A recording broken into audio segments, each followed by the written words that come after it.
bu leen ci dugg parce que dara jaru te dundu jeex na loolu foog ndaw ñi xam ko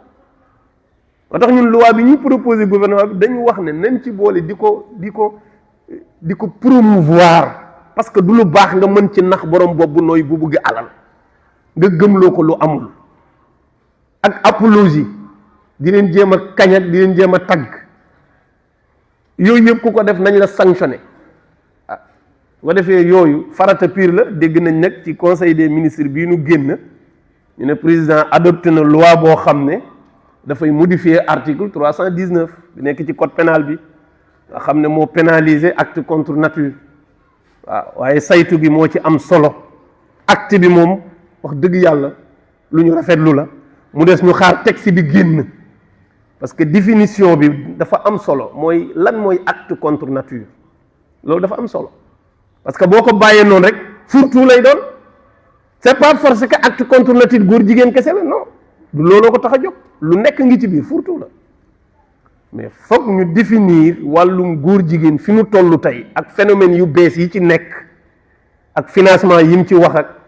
waaw yooyu yëpp ñu dugalaale ko ci biir nga xam ne ku ci nekk di yëngu bu dee alal la ci dugal di nga yëg ne buntu ba tëj na bu dee luñ lay kañal di la ko taaralal dootoo ko gisati loolu la ñuy ñagee am réew moo tax loolu ñu ngi ci bàyyi xel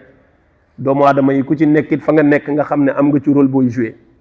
way jur yi di xool ci njaboot gi di ci waslu ak di waxtaan ak ñoom ak di leen orienté fuñ toll waaw la ca des nag boo génnee ci mbedd mi nguur gee ko moom waaw moom moo am sañ-sañu sanctionné ak sàmm doomu aadama yi su boobaa muy xool bu baax ñi nga xam ne ñoo bëgg indi perturbation ci population bi mooy di leen sol ay feebar yu bon ak di leen indil ay jikko yu suufe ñuy sanctionné ñoonu ay sanction yu sévère ba pare siiwal sanction yi pour keneen ku ci bëggoon a dugg dootoo ko jegeeti ñi ngi ñaan yàlla mu musal ñu ci te musal ci bépp doomu aadama ñaan yàlla mu nangul ñu sunu koor